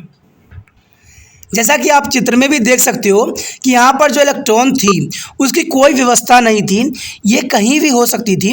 लेकिन उन्होंने सबसे पहली बात ये बताया स्पेयर ऑफ पॉजिटिव चार्ज। तो थॉमसन प्लम-पॉडिंग्स मॉडल जो थी बहुत इंपॉर्टेंट थी और ये एग्जाम व्यू से भी काफ़ी महत्वपूर्ण मान्यता रखता है। तो ये आप बिल्कुल समझ सकते हो कि जैसे आप तरबूजे को काटते हो तो बीज कुछ इसी तरह से नज़र आते हैं। जो बीज जो होती है कोई तरह से व्यवस्थित नहीं होती है, वो कभी यहाँ होती कभी वो है। वैसा ही इन्होंने थॉमसन ने इस मॉडल को भी परिभाषित किया, ठीक है। तो ये बहुत ही महत्वपूर्ण था। अब हम जो देखते हैं रदरफोर्ड ने मॉडल्स में उन्होंने क्या बताने की कोशिश किया और उन्होंने इसमें क्या क्या सुधार किया जो आगे चल के जो है अगले साइंटिस्टों के लिए काफ़ी जो है सूझबूझ के लिए इम्पोर्टेंट साबित हुआ। Next topic is Rutherford as a model. Friend, Rutherford is the most important scientist who was a discoverer to the others element. The nowadays Rutherford and his co-workers were working in the area of radioactivity. These were to study the effect of the alpha particles on matter. The alpha particles are helium nuclei which can be obtained by the removal of two electrons from the helium's atom. In 1910, Hans Georg Rutherford as a technician and Niels Mordausen is Rutherford as a student performing the famous alpha ray scattering experiment. This led to be a fail of Thomas' model of atom. Let's learn about this experiment. Alpha ray scattering experiment. In this experiment, A stream of alpha particle for a radioactive source was directed on a things about 0.0004 centimeter thin piece of gold falls. On the base of Thomson's as a model, it was expected that the alpha particle would be just pass through the gold falls and could be detected by a photographic plate placed behind to the falls. However, the actual result of the experiment were the quite surprising. It was observed that the firstly is the most of the alpha particle pass straight through the gold falls. Some of the alpha particles were deflected by small angles, and third is a few particles were deflected by large angles. About one is very 12,000 particle experiments are rebounded. Friend, here observation is the most important. Show this picture. There is the circular of fluorescent screen and thin gold falls, and most particles are unaffected. The scattering of the particles, beam of alpha particles are thrown on this side. The observation most of the fast moving alpha particle pass straight through their gold falls, and some of particles were deflected by their falls by small angle. On out of the 12,000 particles appear to the rebounded. There is experiment of conclusion on the scattering of experiment. The most of the space inside the atom is empty because most of the alpha particle pass through the gold forces without getting deflected, and other is very few particles were deflected from their path, indicating that the positive charge of their atom occupy very little space. And thirdly is a small fraction of particle were deflected by the 180 degrees, indicate that all the positive charge and the mass of the atom were concentrated in a very small volume within the atoms. And on the base of conclusion on the scattering experiment, Rutherford put forward his on the base of conclusion on the scattering experiment and their theory structure of atom. Main point of theory there is the positively charged centered in atoms called to the nucleus, and near all the marks of on the atom reside in their nucleus. The electrons removal around the nucleus in the well-defined orbits. The size of the nucleus is a very small compared to the size of atom. So, what is a drawback for learn to the others section? दोस्तों, जैसे कि आपने यहाँ पर जाना कि Rutherford ने जो है बहुत एक्सपेरिमेंट अच्छा किया। इन्होंने जो है सोने का जो है इन्होंने परत का इस्तेमाल किया। सोने का जो है परत जो है बहुत ही पतला परत का इन्होंने इस्तेमाल किया, और उन्होंने क्या किया, एटम की जो है यानी जो है यहाँ पर जो है अल्फ़ा पार्टिकल का इन्होंने बरसात कर दी। फिर बरसात करने के बाद उन्होंने देखा कि ऑब्जर्वेशन में जो ये प्राप्त हुआ कि बहुत से पार्टिकल जो थे डायरेक्टली पास आउट हो गए, ठीक है, यानी डायरेक्टली जो है निकल गए। कई जो थे जो केंद्रक से होते हुए रिटर्न आ गए, कोई जो थे तिरछे चले गए। तो इस तरह से उन्होंने जो था सारे एक्सपेरिमेंट किया। जैसे कि आप डायग्राम में यहाँ पर चित्र में भी आप साफ शब्दों में देख सकते हो कि यहाँ अल्फा कणों की बरसात की गई है, सोने की जो है बीच में एक परत लगाई गई है, ठीक है, और इस पर जो है अल्फ़ा कणों की बरसात की गई। तो आप देख सकते हो कि कुछ रे जो है डायरेक्टली पास आउट हो गई, लेकिन कुछ रे जो है डायरेक्ट सैचुरेट हो गई पार्टिकल्स, ठीक है, और कुछ भी जो थे अलग चले गए। तो ये एक्सपेरिमेंट जो था अत्यंत महत्वपूर्ण था। कहते हैं इस एक्सपेरिमेंट से बहुत कुछ उनको जानने को मिला और बहुत कुछ समझने को मिला। इस एक्सपेरिमेंट में जो उन्होंने निष्कर्ष निकाला था, उन्होंने ये देखा था कि बहुत से जो थे कण जो थे जो सोने के जो थिंक जो लेयर थी उसे विदाउट गेटिंग डिफेक्टेड किए आगे निकल गए। कुछ जो थे उन्होंने क्या किया, पॉजिटिव चार्ज को थोड़ा सा स्पेस ऑक्यूपाई कर दिया, छोड़ कर दिया। कोई थे जो 180 के डिग्री का एंगल बना दिया। तो ये सारे ऑब्जर्वेशन जो थे अत्यंत महत्वपूर्ण थे। साथ में इस एक्सपेरिमेंट ने कुछ बातें उनको समझा दिया और समझने की उनको कोशिश भी कर लिया कि जो पॉजिटिव चार्ज होते हैं वो सेंटर में होते हैं, जिसको हम न्यूक्लियस कहते हैं। और उन्होंने एक और बात बताई थी कि जो महत्वपूर्ण था, उन्होंने ये किया था कि कुछ ऑर्बिटल से जो है वेल डिफाइंड थे, यानी जिसको डिफाइंड नहीं किया जा सका, और कुछ साइज जो न्यूक्लियस के बहुत स्मॉल थे कंपेयर एटम। ठीक है, इसमें जो है उनके दो सहयोगियों ने बहुत ही महत्वपूर्ण योगदान दिया। एक सहयोगी थे और एक स्टूडेंट थे, जिन्होंने इस एक्सपेरिमेंट को कामयाब बनाने के लिए अपना जो है बहुत ही महत्वपूर्ण योगदान दिया, जो कि एक विशिष्ट भी बनाती है और इनको जो है इम्पोर्टेंट भी बनाती है एक्सपेरिमेंट को। The result of alpha rays scattering experiment were explained by the Rutherford is 1911 and there another model of atom is proposed. According to the Rutherford models, an atom contains a dense and positively charged region located at its center. It was called to nucleus. All the positively charged atoms, most of its mass to contain it in their nucleus. The rest of the atom must be empty space which is containing the much smaller and negative charged electron. Show this figure. Here, showing the Rutherford models of experiment, the some particles are scattering in the experiment shown in this figure. The electron and neutrons important role play on this experiment. जैसे कि दोस्तों आप इसमें साफ तौर पे देख सकते हो, वहाँ पर जो था एक जो 3D मॉडल दिखाया गया था, लेकिन यहाँ पर जर्नली बात दिखाई गई थी। ठीक है, आपने थॉमस का मॉडल भी देखे होंगे कि यहाँ पर पॉजिटिव नेगेटिव चार्ज सब जगह फैले हुए होते हैं। सेम इन्होंने भी एक्सपेरिमेंट किया, बट उन्होंने ये पाया कि जो सोने की जो पतला परत है उस पर जब अल्फ़ा कणों की बरसात की गई तो कुछ कण जो थे डायरेक्ट, जैसे दिखाया जा रहा है, डायरेक्ट चले गए, कुछ जो है तिरछे भाग गए, किसी ने क्या किया 180 डिग्री का एंगल बनाया। तो ये एक्सपेरिमेंट बहुत ही महत्वपूर्ण था। On the base of the proposed model, the experimental observation in the scattering experiment could be explained. This is illustrated in a figure.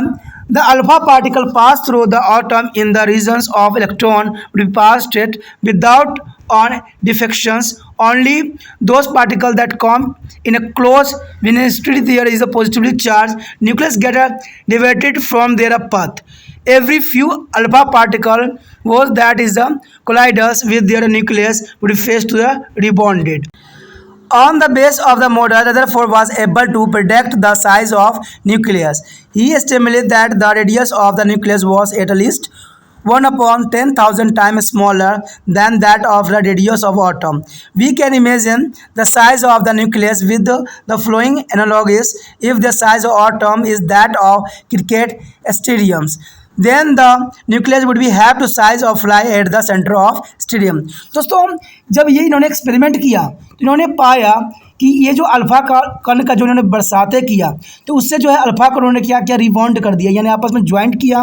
और इन्होंने जो सबसे इम्पोर्टेंट जो इससे कंक्लूजन निकाला और जो उन्होंने प्रिडिक्ट किया, यानी जो उन्होंने भविष्यवाणी किया और जो उन्होंने समझाने की कोशिश किया, वो ये था कि न्यूक्लियस का जो साइज़ है 1/10 जो है 10,000 टाइम स्मॉलर के बराबर माना गया। यानी इनकी रेडियस जो थी 1000 मतलब 10,000 1/10,000 के बराबर था, जो कि बहुत ही महत्वपूर्ण था। और इससे उन्होंने जो है साइज़ का कुछ हद तक पता लगा लिया। साथ में उन्होंने ये भी बात बताया कि जो एटम्स होते हैं एक क्रिकेट स्टेडियम के जैसा होता है, ठीक है, और उसमें जो होते हैं जो स्टेडियम में ये फ्लाई करते हैं, सेंटर में क्या करते हैं, फ्लाई करते हैं। तो ये बातें बेशकली यहाँ पर कुछ हद तक कमज़ोर साबित हुआ, लेकिन आगे चल के इसी एक्सपेरिमेंट को जो है बोर ने बहुत काफ़ी जो है आगे बढ़ा दिया। अब बोर ने जो है सही जो है एटम मॉडल्स प्रस्तुत किया, जो हम आगे अभी पढ़ेंगे। The next topic is drawback of Rutherford's model. According to the Rutherford's model, the negative charge electrons revolves in the circular orbit around the positive charge nucleus. However, according to the Maxwell's electromagnetic theory, about which you may be learned is a higher classes, if you charge particle accelerate around to another charged particles, then it would be a continuously loss energy in the form of radiation. The loss of energy would you slow down to the speed of the electron. Therefore, the electron is expected to move in a spiral fashion around the nucleus and eventually fall into its shown in a figure. In other words, the atom will be not be stable. However, we know that the atom is stable and such a collapse does not be occur. Thus, the Rutherford model is unable to explain the stability of the atom. You know now that an atom may be contain a number of electrons. The Rutherford model also does not say anything about the way the electrons are distributed around the nucleus. Another drawback of the Rutherford model was its inability to explain the relationship between the atom mass and the atomic number. The number of proton. This problem was solved later by the Chadwick by the discovering neutron. The third particles constitute their atoms. You will learn about it in section 5.5. The problem of the stability of the atoms and the distributions of electrons in their atoms was solved by the Niels Bohr by the proposing yet another model of the atom. This is discussed in the next section. दोस्तों कि जैसे कि हमने यहाँ पर पढ़ा है और जाना है और समझने की कोशिश भी किया है कि drawback of the Rutherford S model, यानी क्या कमियाँ थी रदरफोर्ड ने जो उन्होंने परमाणु संरचना में दिया था। तो उनके कहते हैं कि परमाणु संरचना में इतना अधिक कमियां नहीं थी, लेकिन थोड़ी मोड़ी कमियां की वजह से जो है आगे उनके लिए थोड़ा प्रॉब्लम क्रिएट किया। लेकिन जो है वोर्स ने जो है इस मॉडल को जो है सही प्रस्तुत करके जो है इनकी एक्सपेरिमेंट को काफ़ी कामयाब भी बना दिया था। इन्होंने जो बात बताई थी यानी उनकी जो कमियाँ थी वो ये थी कि कहते कि any charge particle which is moving in the circular path will be loss energy and finally fall into the nucleus. ठीक है, ये बात जो इन्होंने बताई थी कि कोई भी पार्टिकल जो होगा अपने सर्कुलर पथ में जो है मूव करेगा और लूज कर देगा एनर्जी और फाइनली जो होगा वो न्यूक्लियस में गिर जाएगी। ये बात जो था कई हद तक सही नहीं थी। दूसरी बात उन्होंने बताया था कि this would be lead to the destruction of atom but we know that there does not be happen and atoms are quite stable. देखिए दोस्तों, आपने जैसे पढ़ा है कि कभी भी जो एटम्स होते हैं स्टेबल नहीं होते, उसको स्टेबल बनाया जाता है। रदरफोर्ड ने एक मॉडल बताया था does not explain this normally, और इन बातों को जो है उन्होंने एक्सप्लेन करने में जो है कामयाबी उनको नहीं मिली। ठीक है, जो उन्होंने बताया था कि लॉस एनर्जी कट जाएगा और इलेक्ट्रॉन, तो वो बात है जो थी बहुत ही गलत थी और जो इन्होंने जैसे फॉल करके बताया भी है, डायग्राम में भी इस बात को जो है रिप्रेजेंट करने की कोशिश उन्होंने किया भी है। और उन्होंने दूसरी बात ये भी बताई थी कि जो न्यूक्लियस होता है उसके आसपास जो है डिस्ट्रीब्यूट नहीं होता। तो ये सारे जो थे उनके जो ड्रॉबैक कह लो या कमियां कह लो, ठीक है, ये बहुत ही बड़ी कमियां थी जो यहाँ पर रिप्रेजेंट हुआ। लेकिन कहते हैं बहुत बातें ऐसी भी थी जो अगले साइंटिस्ट को खोज के लिए उन्होंने बहुत महत्वपूर्ण बात भी बताई। क्योंकि आपने देखा था कि पहले बहुत साइंटिस्टों ने ये बताया था कि जो इलेक्ट्रॉन होते हैं वो जो होते हैं एक वाटरमेलन के धसे हुए पार्ट के जैसे होते हैं, जैसे काटते हो तो उसके बीच जो होते हैं सीड उसके जैसा होता है। लेकिन उन्होंने ऐसा नहीं किया, इन्होंने इलेक्ट्रॉन को अरेंजमेंट दिया, सेल्स बनाया। बेशकली इन्होंने ये बात बोला कि घूमते घूमते जो है सारे के सारे जो है एनर्जी खो देंगे या न्यूक्लियस में गिर जाएंगे। चलिए, कुछ हद तक तो उनका सही था कि उन्होंने व्यवस्थित कर दिया था इलेक्ट्रॉन्स को अपने जो है कक्षों में, तो ये अत्यंत महत्वपूर्ण था इनके खोज के लिए। आगे जो हमारा है बोर्स का मॉडल एटॉमिक्स, उन्होंने क्या दिया था और उन्होंने क्या प्रतिपादित किया था, उन्होंने लोगों को क्या समझाने की कोशिश किया था। The Bohr's model of atom, this is my next topic, Bohr's a model of atom. In 1930 Niels Bohr's student of Rutherford, the student of Rutherford of Niels Bohr. The model of account for their shortcoming to the Rutherford model. Bohr as a model can be understood in a term of two postures proposed by him. The postures are: the first posture, the electron move in the defined circular path of fixed energy around a center nucleus, just like our solar system, in which the different planets revolve around the sun in the defined trajectory. Similarly to the planet, only contain a circular path around the nucleus are allowed for the electron to move. These paths are called orbits or energy level. The electron moving in their orbit does not be radiate. In other words, it does not be lose energy, therefore this orbit is called to the stationary orbit or stationary state. The bolded concept of stationary state could be answer the problem. See this picture. Here is a Bohr model atoms to explain the objections against Rutherford model is the structure of atom. Bohr put forward is a history of structure of atom. Main point of theories are only contain a special orbit known as the distinct of orbit of electrons are allowed inside in the atom. While the removing into discrete orbital their electrons to be not be radiate energy. This orbital or cell are called to the energy level which are shown in this figure. Friend, here is the the nucleus and the orbital is a KLMN. The KLMN is a n is equal to 1 is a first orbit and second is a 2 and third 3 and n is a 4. But is the arrangement of electron is first orbit is a 2, second is a 8 and third is a 18 and fourth is a 32 and represented by KLMN. Here maybe a distribution of electron in the orbiter on the atom is governed by the Bohr's and Wolf's rule. The maximum number of electrons present in a cell is given by 2n square. What? 2n square, where n is the orbits number of like 1, 2, 3 shown in the figure. Thus the maximum number of electron in different orbital can be calculated as number. The first orbital are case cells n is equal to 1 and formula is a 2n. Let's 2 into n square. So 2 into n square is equal to 2 answer. And second orbital is L cells is a n is equal to 2. So 2 into n square is equal to 2 n square is a 4. The 4 to 8. Same and so on. But the maximum number of electrons that can be accommodated in their outermost orbital is 8. Electrons are not accommodated in a given cell unless the inner cells are filled. Further, the maximum number of electrons that can be accommodated in such a cells is given by 2n square. It is the where is the number of level, thus the first cell is 1 and can be have a maximum of 2 electron, where is the second cell and can have 8 electron and so on. Each cell is further divided into the various sub-levels is called to the sub-cells, about which you would be study in your higher classes. The second posture is the most important things are shown there. The electron can change its cell or energy level by the absorbing or releasing energy.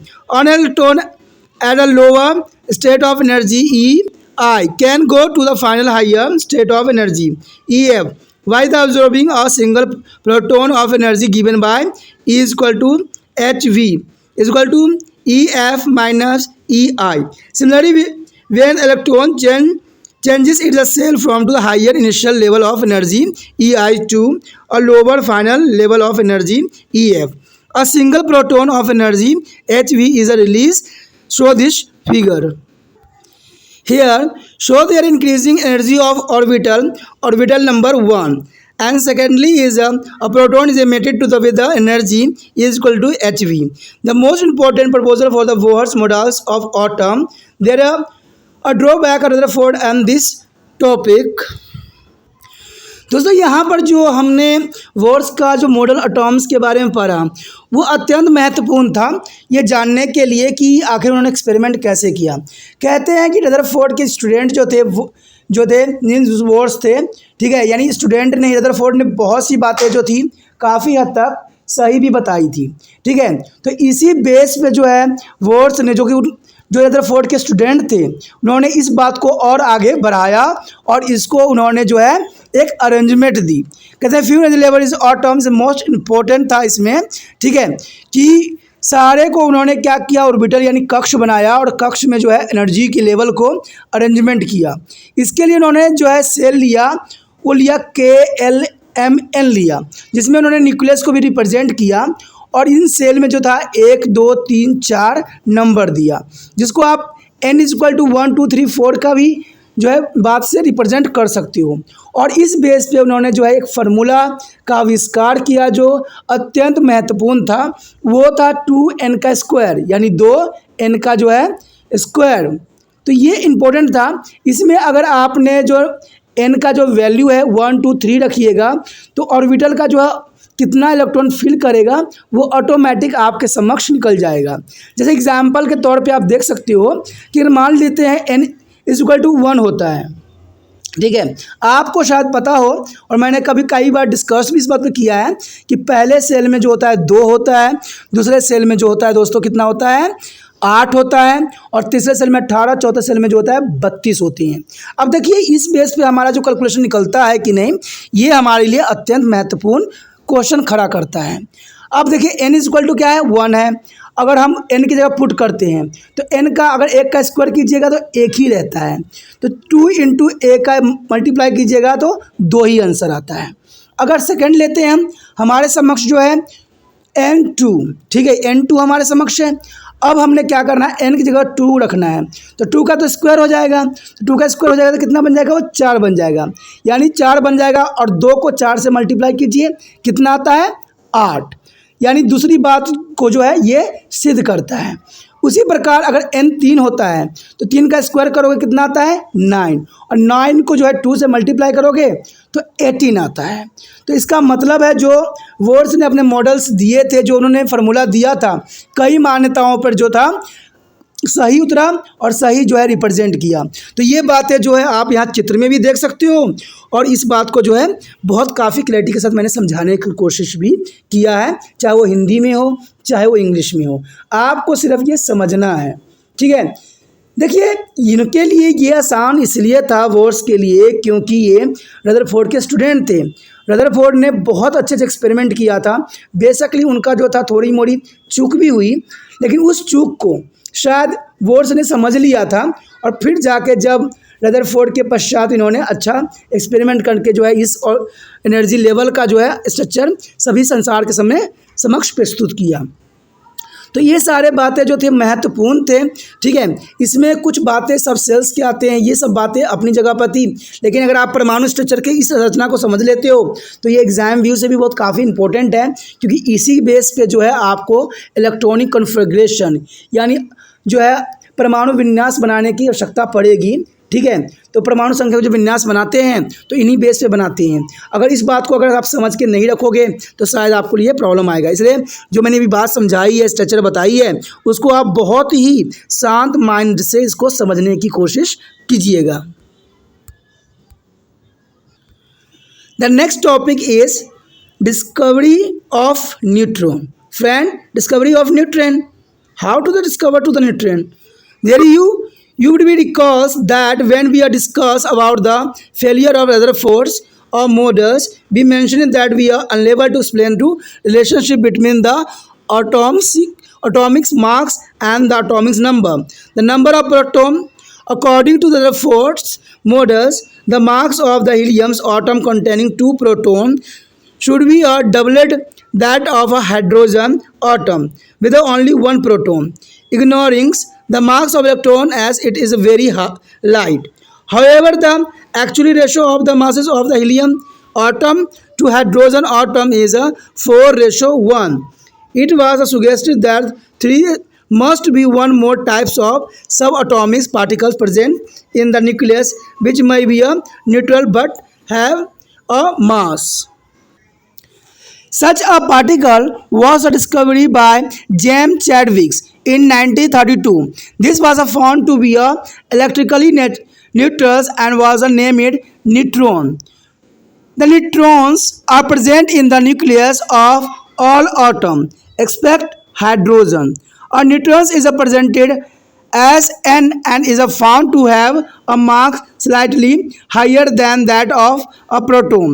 Thus, if a helium atom containing 2 proton and 2 neutron in their nucleus, the mass ratio of the helium to hydrogen 4:1. Could be explained the characteristics of the 3 fundamental particles constituting their atoms are given this table. दोस्तों जैसे कि आप इस table में देख सकते हो कि यहाँ पर जो है कुछ विशेषता फंडामेंटल एटॉमिक पार्टिकल्स की बताई गई है कि क्या विशेषता होती है।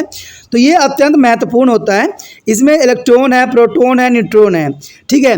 इसका जो है मार्क्स केजी में जो है बहुत महत्वपूर्ण भूमिका अदा करता है। जैसे कि आप देख सकते हो कि सबका जो है वैल्यू यहाँ पर रिप्रेजेंट किया गया है। एक्चुअली चार्जेस क्या है कॉलम्स में वो भी रिप्रेजेंट किया गया है। मार्क्स इन केजी में क्या है वो भी रिप्रेजेंट किया गया है। एंड रिलेटिव चार्ज क्या है वो भी रिप्रेजेंट किया गया है। तो ये अत्यंत महत्वपूर्ण हो जाता है। लेकिन जो डिस्कवर किया गया था न्यूट्रॉन का, यानी जो खोज किया गया था, ये किया गया था जे चैडविक्स ने किया था 1972 में, ठीक है। और उन्होंने बताया था कि चार्जेस जो होंगे mass equal to the proton के बराबर होगा और उसको जो नाम दिया जाएगा वो दिया जाएगा न्यूट्रॉन, ठीक है। और इन्होंने जो है नंबर ऑफ परमाणु की भी बात बताया था, संख्याओं की बात भी इन्होंने काफ़ी बात किया था। उन्होंने कहा था it's presented by the n marks of the atom given by the sum of the masses of proton and neutron present in the nucleus. यानी उन्होंने जो कहा था कि जितने भी इलेक्ट्रॉन प्रेजेंट होंगे, प्रोटॉन प्रेजेंट होंगे, चाहे वो न्यूट्रॉन प्रेजेंट होंगे, वो n कक्षाओं में जो है उपस्थित रहेगा। तो ये बात जो है आगे बहुत जगह लागू भी हुआ और एक कामयाबी का रास्ता भी बना। तो इसी पेज पे जो है इन्होंने इलेक्ट्रॉन, प्रोटॉन और न्यूट्रॉन का जो है सिंबल उन्होंने, आप देख सकते हो कि सिंबल इन्होंने क्या दिया है और उसके बाद जो है इसको मार्क्स में उन्होंने कैसे कन्वर्ट किया। तो ये अत्यंत महत्वपूर्ण है क्योंकि आपको पता ही है कि जो ये होते हैं बहुत छोटे से छोटे पार्टिकल्स होते हैं जिसको आई से देखना, नेक्ड आई से देखना संभव ही नहीं है। तो इसलिए जो है इन बातों का उन्होंने विशेष महत्व दिया और इस बात को जो है आगे लेके भी ये काफ़ी अच्छा सिद्ध भी करने की कोशिश किया। The next topic is Atomics number and marks number. Friend, what is the topic? Atomic number and Mach number. You will learn that the nucleus of atom containing a positive charge particles is called proton and neutral particles called neutron. The number of protons in an atom is called the atomic number and is denoted by the symbol Z. Denoted by the symbol of Z. All atoms of an element have the same atomic number.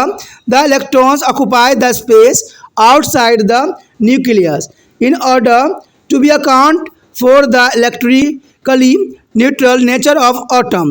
The number of proton in the nucleus is exactly equal to the number of electron. Thus, atomic number is equal to number of proton and is equal to number of electron. You will recall that according to the Dalton theories, the atoms of different elements are different from each other. We can now say that this difference is due to the difference in the numbers of protons present in the nucleus of element. In other words, different elements differ in terms of their atomic number. For example, the atoms of hydrogen and helium are different because hydrogen has one proton in its nucleus, whereas the nucleus of helium atom containing two protons. Their atomic number are 1 and 2 respectively.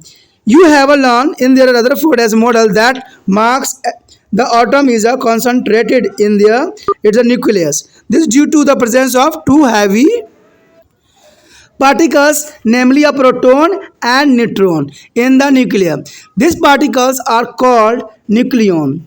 The number of nucleon in their nucleus of an atom is called Mach number. What is a Mach number? The number of nucleons in the nucleus of atom is called Mach number. It is denoted by A and is equal to the total number of proton and neutrons present in the nucleus of element. Thus, Mach number A is equal to number of proton at Z and plus number of neutrons is N. Atomic number and Mach number are represented on the symbol of an element on element X with an atomic number Z and the Mach number A is denoted by the follow. Friend, here example given to the carbon 12 and C6.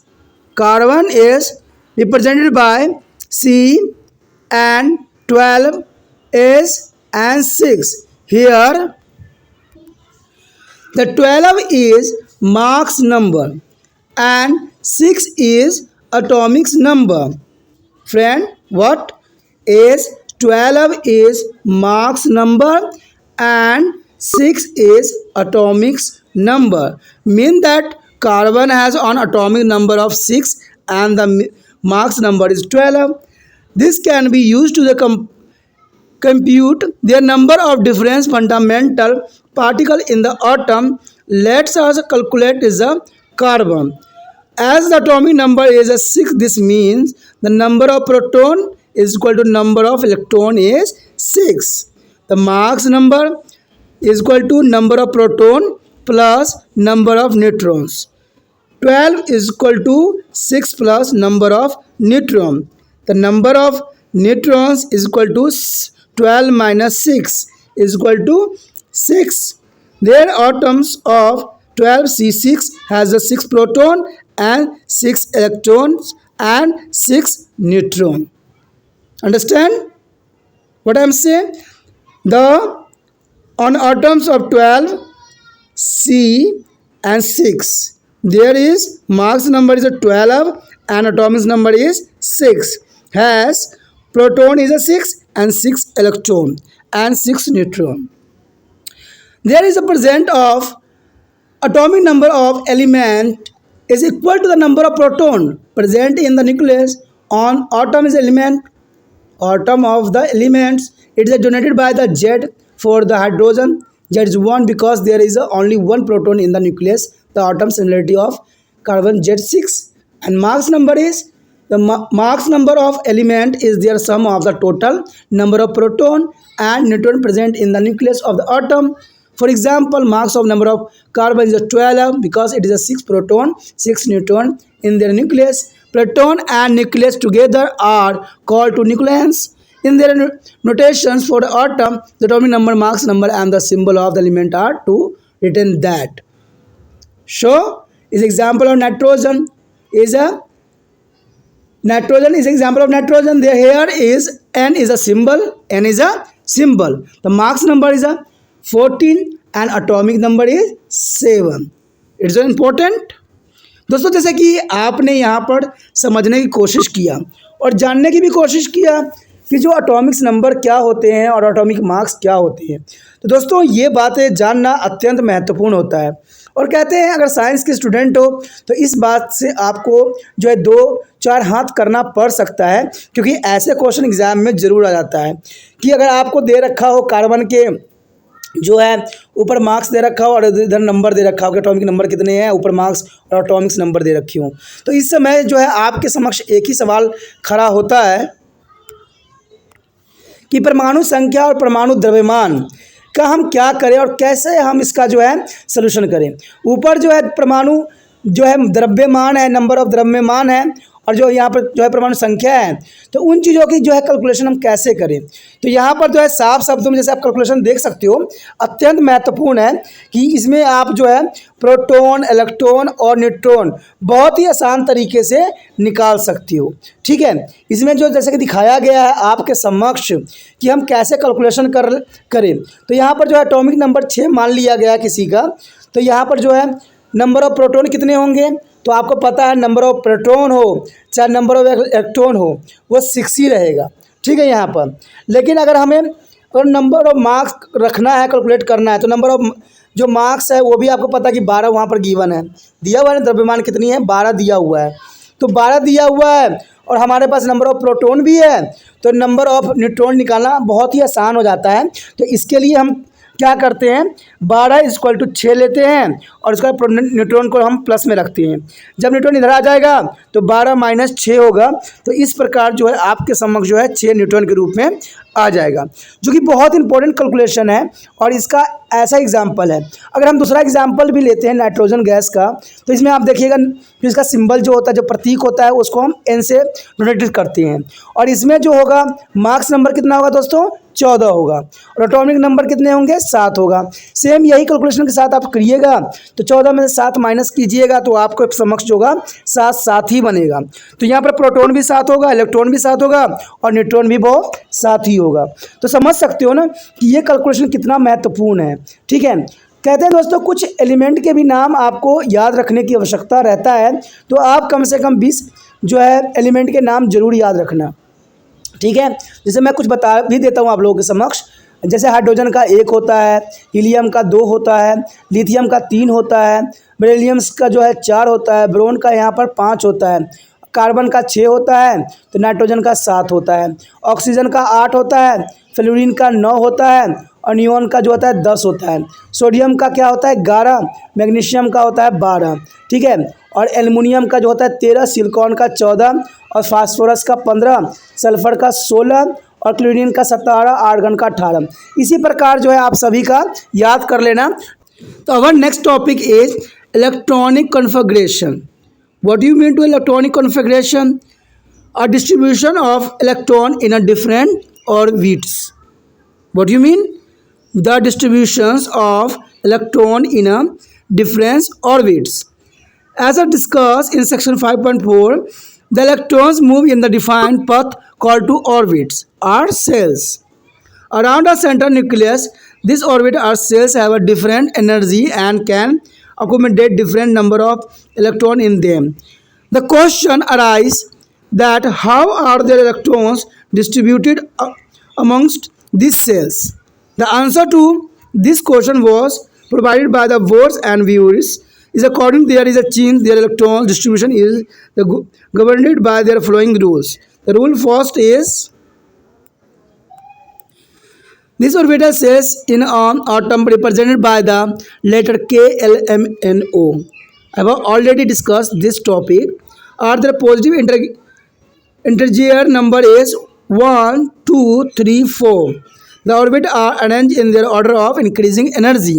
The energy of M cells is a more than that of L cell, which is a term is a more than that of the K cell. The maximum number of electrons present in a cell is given by their formula 2n2 square. Here n is the number of orbit of the cell. That is the maximum number of electron that can be accommodated in different cells or flows. Maximum number of electron is K cells is a n1 level is 2n square 2 into n square power is equal to 2.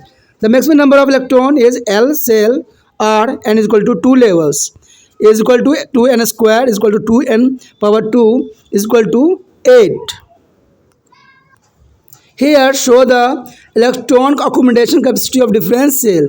The first cell accommodation is K is 2. Second cells L is the accommodate of 8 electron, and third M cell is accommodate of 18 electron, and fourth N cell is equal to 32 electron.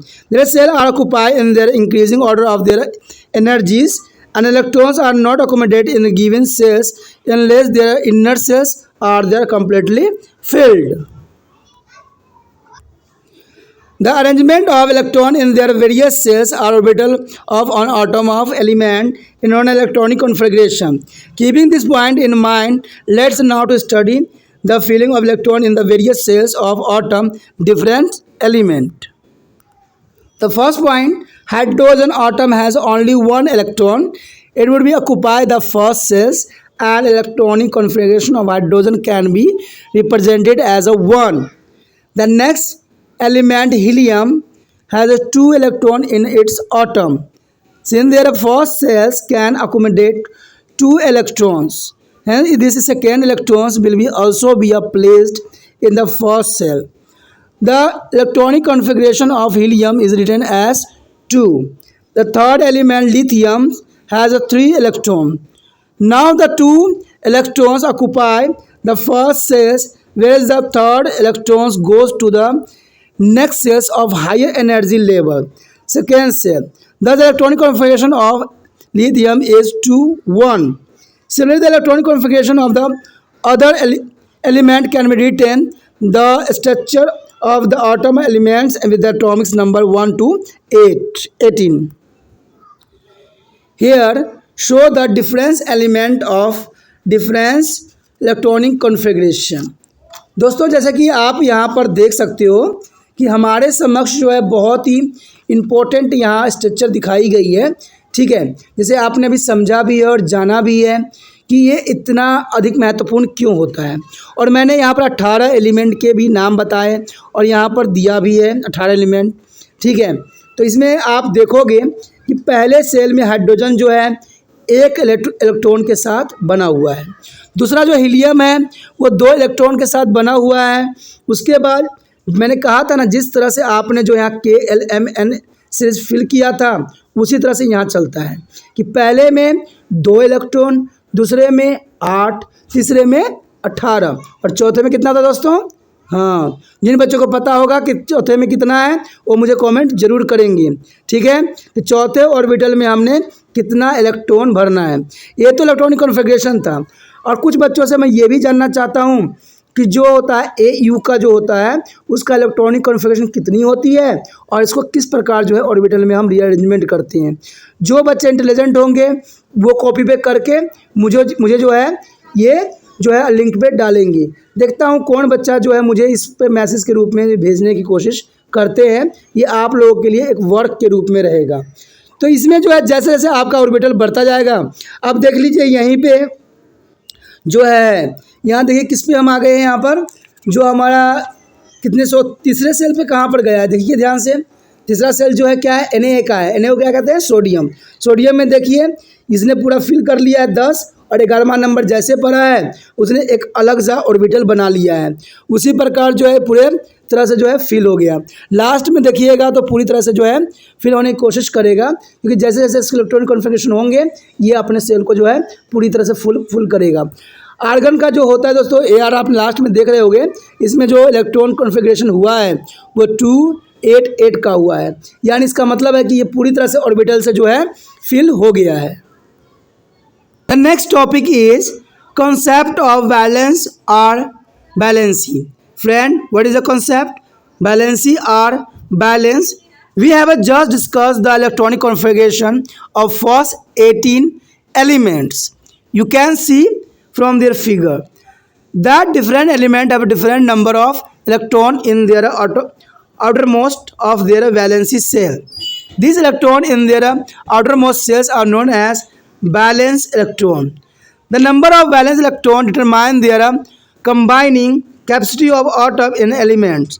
Valency is the number of chemical bonds that an atom can form with the universal atoms. Since hydrogen is an unvalent atom, their valency of an element can be taken by the number of atoms of hydrogen with which the one atom of the elements can combine.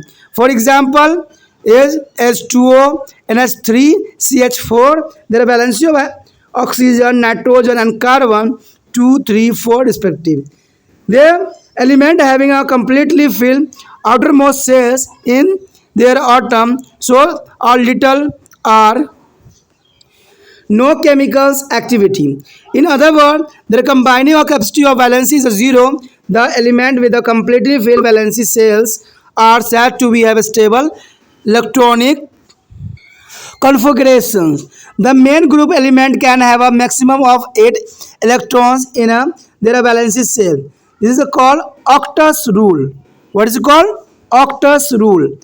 You will be learn more about is lesson 7. You will be learn that is a combining capacity or the tendency of atom to react with their other atom to form the molecules depend on the ages with which it can be achieved. Octus, it is the outermost cells. The valency of element can be calculated from their electronic configuration by applying the Octus rule. It can be seen there follow. If the number of valence electron in a 4R cell, their valence is equal to the number of valence electron. In case when the number of valence electron is more than 4, then generally the valence equal to the 8 means to number of valence electron. Valency number of valence electron for a 4 or less valence electrons. Valency is 8 minus number of valency electron for more than 4 valency electrons. Compositions and electron configuration of the elements having the atomic number from 1 to 18 along with there is a valency is given table. Here the composition electron contribution on common valency of the elements with the atomic number from 1 to 18. Friend, here is a show the valency of electron. Hydrogen is atomic number is 1 and number of proton is 1, number of neutron is zeros and number of electron is 1. There is distribution of K element 1 point of K, the valency is 1. Second, helium. Helium is atomic number is 2 and number of proton is 2 and number of neutron is 2 and number of electron is 2. Here distribution of the K cells 2 and the valency is 0. So other element are shown in this chart. दोस्तों देखिए आपके समक्ष यहाँ पर एक table show किया गया है और मैंने बताने की कोशिश भी किया है आपको कि जो इलेक्ट्रॉन कॉन्फ़िगरेशन होता है यानी परमाणु संयुक्तता जो होती है वो अत्यंत महत्वपूर्ण होती है। आपको जो है कई बार एग्ज़ाम में आएगा और जब बड़े क्लास में जाओगे जब बीएससी करोगे या आप +2 करोगे तो यहाँ वैलेंसी का जो है अपना एक महत्व रखता है। ठीक है, जो आने वाला समय में जो हम +2 के जब करेंगे सिलेबस जो हमारा अगले ही हफ्ते स्टार्ट होने वाला है +2 का सिलेबस, तो उसमें भी हम जानेंगे। देखिए दोस्तों मेरा तो सिर्फ एक विचार होता है कि जहाँ से भी ज्ञान जो भी मिले उसको आपको एक्सेप्ट करना चाहिए, क्योंकि सारे जगह जो है बात उतना सा ही कहा जाता है, सिर्फ वो विस्तार होता चला जाता है और एक्सपेरिमेंट में आ जाता है। जैसे आपने यहाँ पर देखा कि इलेक्ट्रॉनिक कॉन्फ़िगरेशन जो होती है, इलेक्ट्रॉनिक विन्यास जो हम बनाते हैं वो बहुत ही इम्पोर्टेंट होती है।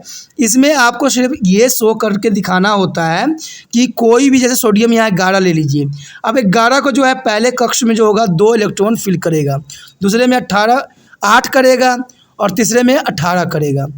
जो आपने अभी जो है फार्मूला बेस भी आपने जानने की कोशिश किया है, तो इसी बेस पे जो है आगे भी इलेक्ट्रॉनिक कॉन्फ़िगरेशन होते हैं, तो ये बात अत्यंत महत्वपूर्ण हो जाता है। तो इसके जो सोडियम जैसे हमने लिया था तो अंतिम कक्ष में जो होगा 1 इलेक्ट्रॉन बचेगा जो कि काफ़ी फ्रीली मूव करेगा, यानी इसकी बैलेंसी 1 रहेगी। ठीक है, जो इसका जो संयुक्ता होती है वो 1 रहेगा जो कि अत्यंत महत्वपूर्ण होता है, और जिसका 1 रहे वो बहुत सेंसिटिव होता है और वो जो होता है विद्युत का चालक समझा जाता है। जब हम कोई भी जब हम करेंगे, जब मेटल नॉन मेटल करेंगे, धातु अधातु करेंगे, तो यही बात पे जो है किसी विशेष धातु का नाम के साथ इसको जो है इसी बेस पे जो है हम उसको चालक या कुल चालक या अर्धचालक कहते हैं। ठीक है, आपके समक्ष एक और क्वेश्चन मैं डाल रहा हूँ, अगर आप इंटेलिजेंट हो तो मुझे एक बात ज़रूर बताना कि ऐसा कौन सा एलिमेंट है, तत्व है जो विद्युत का अच्छा चालक होता है। ठीक है, जो विद्युत का अच्छा चालक होता है और जिसको मान्यता भी प्राप्त है। तो देखते हैं कौन बच्चा जो है अच्छा विद्युत का चालक बताता है कि कौन सा मेटल धातु है जो अच्छा विद्युत का चालक करता है। इसमें आपके समक्ष कन्फ्यूज़न रहेगा, ये मुझे मालूम है, लेकिन देखते हैं कौन बच्चा जो है इतना इंटेलिजेंट है जो मुझे बता दे कि कौन सा एलिमेंट जो है विद्युत का अच्छा चालक है और इसको जो है मान्यता भी प्राप्त है। मान्यता भी प्राप्त होना अत्यंत आवश्यक है। तो जितना भी लास्ट में 1 रहेगा वो विद्युत का अच्छा चालक रहेगा। ठीक है, लेकिन मान्यता प्राप्त किसको है ये आपको समझ होना चाहिए। तो इसी तरह से जो है आपके इलेक्ट्रॉन की डिस्ट्रीब्यूशन यहाँ पर किया गया है जो कि अत्यंत महत्वपूर्ण भी रहता है। ठीक है, इसमें बताया भी गया है कि जो अपना ऑर्बिटल जो है फिल कर लेगा वो स्टेबल हो जाएगा, वो मूव नहीं करेगा। यही हर इलेक्ट्रॉन चाहता भी है। आप देखोगे कि जैसे कि वाटर होता है, जल जो होता है वो बिल्कुल स्टेबल होता है। क्यों? इसका कारण क्या होता है कि जल का जो आप देखोगे सूत्र क्या होता है H2O, यानी हाइड्रोजन इसमें 2 है, ऑक्सीजन इसमें कितना है 16 है। अब 16 और 18 के साथ क्या हो सकता है? देखिए कैसे बनेगा ये 18, क्योंकि हाइड्रोजन इसमें 2 है और ऑक्सीजन कितना है 16 है। ठीक है, और 16 और 2 को जोड़िएगा तो 18 बनता है। और जब इसको इलेक्ट्रॉनिक कॉन्फ़िगरेशन में रिप्रेजेंट कीजिएगा तो आपके समक्ष होगा 2 8 8 बनेगा। इसका मतलब है कि अपना जो एक कक्ष था पूरी तरह से फिल कर लिया है। और कोई भी जो एलिमेंट होते हैं, तत्व होते हैं, अपने आप को फिल करना चाहते हैं और अपने आप को स्टेबल करने के लिए वो दूसरे से क्या करते हैं, संयोजन कर लेते हैं, आपस में क्या करते हैं, बांट लेते हैं, इलेक्ट्रॉन शेयरिंग कर लेते हैं।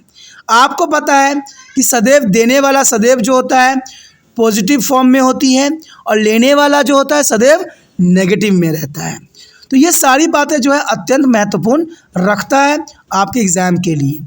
मैंने कहा ना, जो इस चैप्टर को समझता है और जो ये वीडियो देख लेता है, मुझे नहीं लगता कि उसके अंदर कोई कन्फ्यूज़न रहेगा और कन्फ्यूज़न रखने की कोई बात इसमें रहेगी। तो ये बातें आपके समक्ष अत्यंत महत्वपूर्ण है। तभी तो मैं कहता हूँ आपको भी कि ये वीडियो को जितना हो सके शेयरिंग कीजिए।